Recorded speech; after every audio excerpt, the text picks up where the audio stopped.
अस्सलामुअलैकुम। उम्मीद करता हूं तमाम लोग खैरियत से होंगे। 575 पॉइंट प्लस साइड पे इंडेक्स हमारा बंद हुआ लास्ट डे, और 1,77,000 से ऊपर की क्लोजिंग आई, जहां पे आप देख सकते हैं कि कमर्शियल बैंक सेक्टर जो अमूमन पॉइंट्स लीडर होता है वो पॉइंट्स लूजर रहा, लेकिन जो सामने पॉइंट्स बढ़ा है वो सबसे ज्यादा पॉइंट्स ईएनपी सेक्टर और इसके अलावा फर्टिलाइजर सेक्टर और फिर सीमेंट सेक्टर की तरफ से भी बढ़े, और काफी अच्छा मोमेंटम इन तीनों सेक्टर ने, खासतौर पर मैं कहूंगा कि ईएनपी सेक्टर ने बना के रखा, कि जहां पर ओजीडीसी के सबसे ज्यादा पॉइंट्स थे। आज इंशाल्लाह ताला ओजीडीसी का चार्ट भी डिस्कस करते हैं हमारे ग्रुप पे। जुमे के दिन ही हमने ओजीडीसी की बाइंग करवा दी अल्हम्दुलिल्लाह, 323 रुपए के करीब करीब। इसके अलावा पीपीएल भी सामने रहा, माड़ी भी सामने रहा। फिर रिफाइनरी सेक्टर को तो कौन ही भूल सकता है जी। रिफाइनरी सेक्टर में अटक रिफाइनरी, नेशनल रिफाइनरी दोनों काफी अच्छा ट्रेड करते रहे, और पीआरएल एनर्जी दोनों को कैप लगते हुए देखा हमने। इसके अलावा पीएसओ भी ऊपर की तरफ रहा। तो मेन जो काम दिखाया है वो ईएनपी सेक्टर ने, रिफाइनरी सेक्टर ने, और फिर उसके बाद जो है वो ओएमसी सेक्टर ने अच्छा खासा काम दिखाया, कि जहां पर अच्छे खासे पॉइंट्स एड अप हुए थे मार्केट के अंदर। और जो बायर्स हमें सबसे बड़ा नजर आया है वो नजर आया म्यूचुअल फंड, जहां पे $7.5 मिलियन की बाइंग जुमे के दिन की गई है, और सबसे ज्यादा बाइंग अदर्स में है। लेकिन उसके बाद अगर आप देखेंगे तो ईएनपी सेक्टर और ओएमसी सेक्टर में भी अच्छी खासी इनकी बाइंग है, और उसके बाद फिर पावर सेक्टर के अंदर बाइंग है। जहां तक बात रही इंडिविजुअल्स की, तो बिल्कुल नेट सेलर रहे, लेकिन बैंक्स के अंदर कुछ बेहतर बाइंग हमें नजर आ रही है। इसके अलावा बैंक जो है वो बड़ा सेलर हमें जुमे के दिन नजर आया। तो ये ओवरऑल सिचुएशन जुमे के दिन रही है, जहाँ पे ऑल इन ऑल अगर मैं कहूँ क्लोजिंग के हवाले से, तो मार्केट आखिरी घंटे में क्योंकि उठ के बंद हुई थी, तो अल्हम्दुलिल्लाह काफी ज्यादा बेहतर किस्म की क्लोजिंग आई है। जो चार्ट्स की पोजीशन है, अब मार्केट बिल्कुल एक तरीके से समझ लीजिए कि एक नए बॉटम के करीब करीब नजर आती है, कि जहां पे ये चैनल हमारा बना हुआ है पुराना, जिसके अंदर मार्केट पहले यहाँ पे देख सकते हैं कि आप बॉटम से कुछ थोड़ा सा उठ के ऊपर गई, फिर नीचे आई, फिर बॉटम लगाया, फिर ऊपर की तरफ गई, और अब फिर दोबारा बॉटम के करीब करीब सस्टेन कर रही है। जहाँ पे आखिरी दिन की अगर क्लोजिंग देखेंगे तो नीचे से काफी अच्छी विक हमें नजर आती है ऊपर की तरफ। ये हो गई एक पहली सिचुएशन के इंडेक्स फिलहाल चैनल के बॉटम पे मौजूद है। दूसरी एक और बात यह है कि ईएमए 50 को बिल्कुल कह लीजिए कि नैरो एक तरीके से एज मार्केट को मिला है, कि बिल्कुल नैरो तरीके से मार्केट ने उसको सस्टेन किया है और ऊपर की तरफ क्लोजिंग दी है, जो कि काफी ज्यादा अच्छी बात है। यानी कि फिलहाल के लिए ईएमए 50 मार्केट का एक अच्छा सपोर्ट बना हुआ है 176,000 का। Moving forward initial resistance area 177,800 का जो ही क्रॉस हो जाएगा, तो मार्केट बड़ी स्पीड से 180,200 300 तक आपको जाती हुई नजर आएगी। ये बेसिकली वो जोन है कि जहां पर मार्केट आके थोड़ी सी टकरा सकती है, और अगर क्रॉस हो गई तो फिर इंशाल्लाह 182 की तरफ जाता हुआ देख सकेंगे। तो फिलहाल जो अपॉर्चुनिटी है, जो स्ट्रेटजी हमारी, वो बाइंग और डिप की रहनी चाहिए, क्योंकि ईएमए 50 का सपोर्ट भी है, और फिलहाल जो मार्केट ने लो लगाया था उसका भी सपोर्ट है। यानी कि 176,000 का हमारे पास बहुत एक अच्छा बॉटम यहाँ पे मौजूद है। अगर 176,000 टूट जाए तो वक्ती तौर पे थोड़ा सा इंतजार करना चाहिए, कि फिर मार्केट 174,000 के सबसे मेजर सपोर्ट जोन पे आ जाएगी। याद होगा आपको, जब मार्केट यहाँ पे मौजूद थी, उससे पहले मार्केट यहाँ पर मौजूद थी, फिर यहाँ पे मौजूद थी, यहाँ मौजूद थी मार्केट।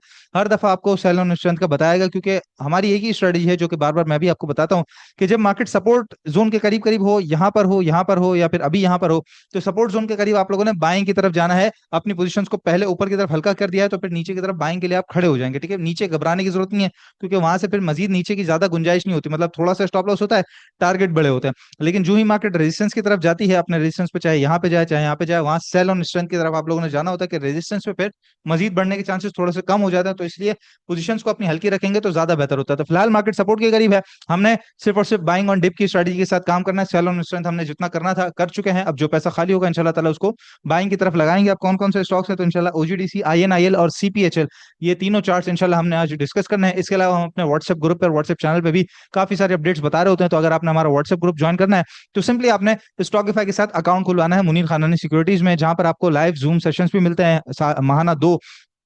इसके अलावा स्विंग एंड इन्वेस्टमेंट कॉल भी मिल जाती है, वन ऑन वन गाइडेंस, यानी कि ट्रेडिंग डेस्क के थ्रू डायरेक्ट आप जो है वो हमसे कनेक्टेड होते हैं, मुझसे कनेक्टेड होते हैं डायरेक्ट। मेरा व्हाट्सएप नंबर आपके साथ शेयर किया जाता है, आपको तमाम तफसीलात मेरे थ्रू, हमारी जो टीम के मेंबर्स हैं, अब्दुल्ला है, जईमा है, इनके थ्रू भी मिल रही होती है, हसन भाई के थ्रू मिल रही होती है। इसके अलावा कस्टमर सपोर्ट भी जी हमारी आपको मिल रही होती है। तो नंबर है 031149444443। इस नंबर पर रब्ता करके अगर ऑलरेडी मुनीर खानानी सिक्योरिटीज में आपका अकाउंट मौजूद है, तो हमारे पास शिफ्ट करवा सकते हैं, यानी कि स्टॉकिफाई के पास ट्रांसफर करवा सकते हैं।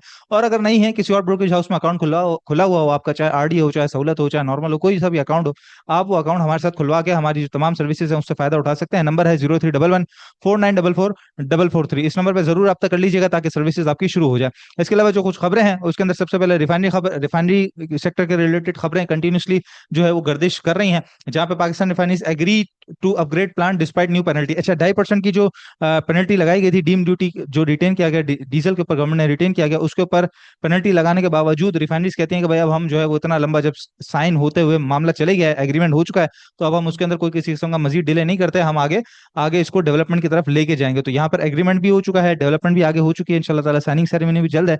तो तब तक रिफाइनरीज में जितना मजा उठा सकते हैं उठा लीजिए, अब तो सारा काम हो चुका ना। मतलब कि एक जो रिफाइनरी पॉलिसी आ रही थी आ रही थी आ रही थी, अब आ चुकी, तो अब रिफाइनरीज चलती फिरती ही नजर आएंगी आपको। इसके अलावा एंग्रो एज का रिजल्ट आया जी, कोई खास रिजल्ट नहीं है, जहाँ पे 56% से प्रॉफिट कंपनी के गिर चुके हैं। जो कंपनी के जो प्रॉफिट्स हैं, जो ईपीएस है उसकी बात की जाए अगर, तो सेम पीरियड लास्ट ईयर में 26 रुपए 23 पैसे की अर्निंग थी, इस दफा 15 रुपए 48 पैसे की अर्निंग्स कंपनी ने शो की है, काफी ज्यादा कम है।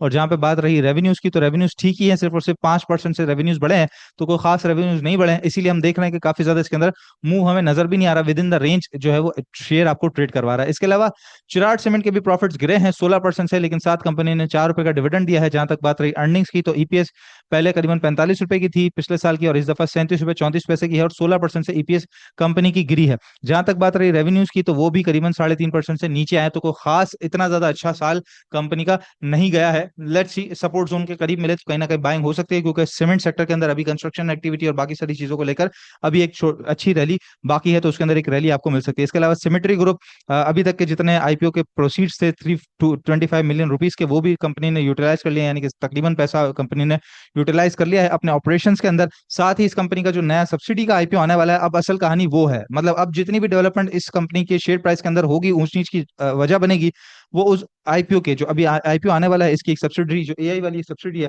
उसका जो आईपीओ आने वाला है, उसकी वजह से ही इसके शेयर प्राइस में अप एंड डाउन देख सकते हैं। तो सिमेट्री ग्रुप को जो लोग कम कीमत वाले स्टॉक्स में काम करना चाहते हैं छोटी रेंज में, तो वो लाजमी नजर में रखिएगा। पहले बहुत बड़े प्रॉफिट्स दिए हैं, लेकिन एक कई सालों से चूंकि टेक्नोलॉजी सेक्टर भी खास नहीं चल रहा, तो इस वजह से ये भी रुका हुआ। तो ये सूरत हाल जी मार्केट की रही है और खबरों की रही है। जहां तक बात रही चार्ट्स की, स्टॉक्स की, तो वो भी हम डिस्कस कर लेते हैं। तो सबसे पहले हम डिस्कस कर लेते हैं आज का ओजीडीसी को। तो ओजीडीसी की जो सिचुएशन है वो आपके सामने है, कि जहां पर चैनल के बॉटम से ये उठा है। सबसे अच्छी बात ये कि जो डाउन ट्रेंड है वो इसने तोड़ दिया है। एक और इंपॉर्टेंट चीज कि ये जो रेजिस्टेंस एरिया था, जहां पे ऑलमोस्ट डबल टॉप की सिचुएशन थी 325 रुपए 50 पैसे का, तो वो भी क्रॉस करके थोड़ा सा इसने ऊपर की तरफ क्लोजिंग दी है, ठीक है। और इसके अलावा जो 50 मूविंग एवरेज है वो भी इसने यहाँ पे क्रॉस कर दिया है। आप देख सकते हैं कि यहाँ पे 50 मूविंग एवरेज को भी क्रॉस करके, जहाँ पे पहले यहाँ रजिस्ट कर चुका है, यहाँ कर चुका है, यहाँ कर चुका है, उससे ऊपर क्लोजिंग भी दे दी है, जो कि एक अच्छा सपोर्ट जोन इसके लिए बनेगा। करंट रेट पे बिल्कुल बाइंग की जा सकती है, करंट रेट से लेके नीचे 321 रुपए तक बाइंग की जाएगी। पिछले दिन का जो लो है 317 रुपए का, स्ट्रिक्ट स्टॉप लॉस आपका वही रहेगा। पहला टारगेट एरिया 336 रुपए, दूसरा टारगेट एरिया मजीद आगे बढ़ता है तो 350 से 353 रुपए तक आप कंटिन्यू करके चल सकते हैं। ओजीडीसी को तो लाजमी इसके अंदर काम करना है, बड़ा अच्छा स्विंग के लिए इस वक्त नजर आ रहा है ओजीडीसी, और ऑफ कोर्स वॉल्यूम इतने ज्यादा होते हैं तो अच्छा खासा लिक्विड स्टॉक भी है। इसके अलावा दूसरा स्टॉक है जी आईएनआईएल। पिछले दिनों उसका रिजल्ट भी आया, आईएनआईएल आईएसएल वगैरह के रिजल्ट भी आए थे, और जो इसकी परफॉर्मेंस है उसके हिसाब से अगर अभी देखें हम, तो बहुत अच्छा ही वापस आया, बड़ी अच्छी कैंडल के साथ। साथ इसने अपना जो 200 मूविंग एवरेज है, जिस पर पिछले दिनों रेजिस्ट कर रहा था, उसको क्रॉस किया, साथ चैनल के अंदर वापस आया। आप देख सकते हैं कि चैनल के अंदर वापस आया। करंट वेट से लेकर नीचे पूरा यहाँ तक 173 तक बाइंग कर सकते हैं। 170 से नीचे नीचे का स्ट्रिक्ट स्टॉप लॉस होगा कि मूविंग एवरेज 200 भी टूट जाएगा, और साथ ही जो सपोर्ट इसने जो रेजिस्टेंस को क्रॉस किया था, तो अब सपोर्ट में तब्दील हो चुका है, तो ये सपोर्ट भी टूट जाएगा। जो टारगेट एरियाज हैं पहले वो 190 के टारगेट एरियाज हैं। उसके बाद अगर चैनल टॉप की बात की जाए, तो चैनल टॉप करीबन करीबन जो बनता है वो 205 206 रुपए का बनता है। लेकिन मैं समझता हूँ कि फिलहाल 190 तक इसको कंटिन्यू करना चाहिए। 190 के ऊपर अगर सस्टेन कर गया तो बड़ा एग्रेसिव होगा, तो फिर ये 205 206 पे नहीं रुकेगा, बल्कि और मजीद 230 से 250 तक भी जाता हुआ सा नजर आ सकता है। तो फिलहाल 190 तक के लिए इसके अंदर बिल्कुल काम किया जा सकता है। आईएनआईएल में के 200 मूविंग एवरेज जिसने अपना क्रॉस कर दिया। अच्छा, तीसरा स्टॉक है, हालांकि ऑल्दो हमारा पूरा सेक्टर नहीं चल रहा, लेकिन एक जो कहते हैं ना कि इंस्टिक्ट मेरा कह रहा है, और जिस तरीके से अब अगले हफ्ते ग्लेक्सो का रिजल्ट भी है, और थोड़ा थोड़ा हल्का हल्का हमने फार्मा के अंदर कुछ कुछ एक्यूमुलेशन होती हुई देखी है, चाहे सर्ल के अंदर आप देखें, चाहे सिटी फार्मा हो, बीएफ बायो हो, ग्लेक्सो हो, एजीपी हो। एजीपी का भी गालिबन कल रिजल्ट है, तो रिजल्ट से पहले पहले उनके अंदर एक अच्छा खासा मूव हमें देखने को मिला है। जहां तक बात रही सिटी फार्मा की, तो आखिरी दिन आप देख सकते हैं काफी अच्छे ऊंचे वॉल्यूम्स इसके अंदर लगे हुए हैं। थोड़ा सा आरएसआई भी ऊपर की तरफ आया है, ऑल दो ऊपर की तरफ से कुछ सेलिंग नजर आती है, लेकिन बहुत तगड़ा किस्म का सपोर्ट एरिया है इसका 72 रुपए का। करंट रेट पे बाइंग कर सकते हैं, करंट रेट से लेके नीचे 72 रुपए तक बिल्कुल बाइंग की जा सकती है। ये जो लो है हमारा 71 रुपए 5 पैसे का, तो 71 रुपए से नीचे नीचे का आपका स्ट्रिक्ट स्टॉप लॉस हो सकता है। 70 रुपए 80 पैसे, 70 रुपए 70 पैसे, 70 रुपए 90 पैसे आपका स्ट्रिक्ट स्टॉप लॉस होगा। पहला टारगेट एरिया 76 50, और दूसरा 80 रुपए तक का टारगेट एरिया है इसके अंदर, और ये बेसिकली बाउंस बैक है। 80 के बाद ये बुलिश जोन के अंदर आएगा, यानी कि इसका जो पूरा ट्रेंड है वो अपसाइड की तरफ मूव होगा, अपसाइड ट्रेंड में दाखिल होगा ये 80 रुपए के बाद। फिलहाल डाउन ट्रेंड में है, हम एक पुल बैक के अंदर ट्रेडिंग का मौका ले सकते हैं, कि जहां पर स्टॉप लॉस बहुत छोटा है हमारा, और टारगेट इसके अंदर ऊंचे नजर आते हैं 80 रुपए तक के। तो फार्मा को खासतौर पर नजर में रखिएगा। हम अपने व्हाट्सएप चैनल पर भी बता रहे थे कि फार्मा के अंदर एक अच्छा मूव हमें देखने को मिल सकता है।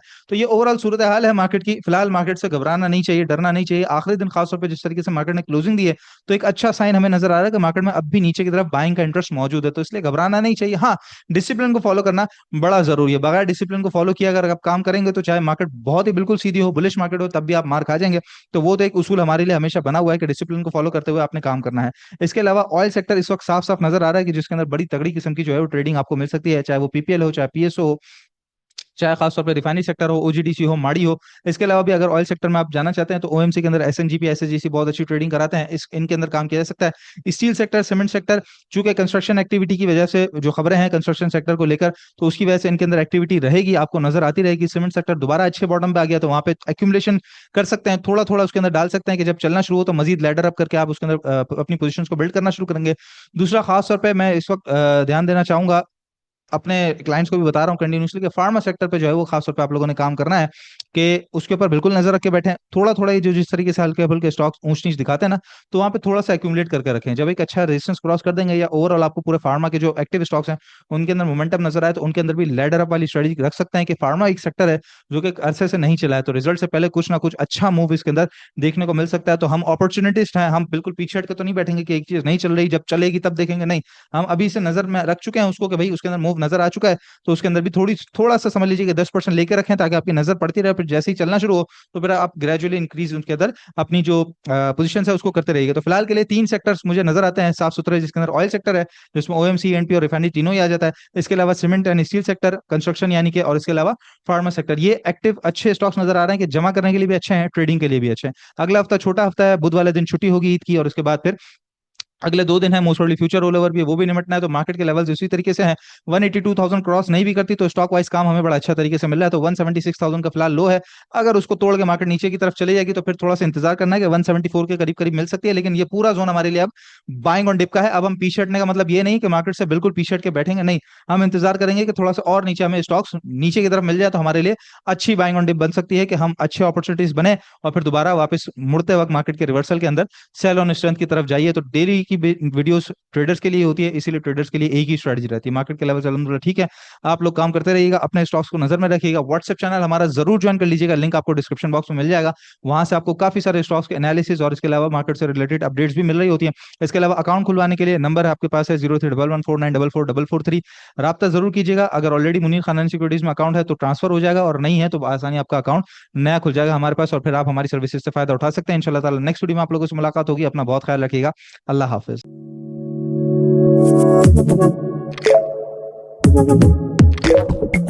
Thank you.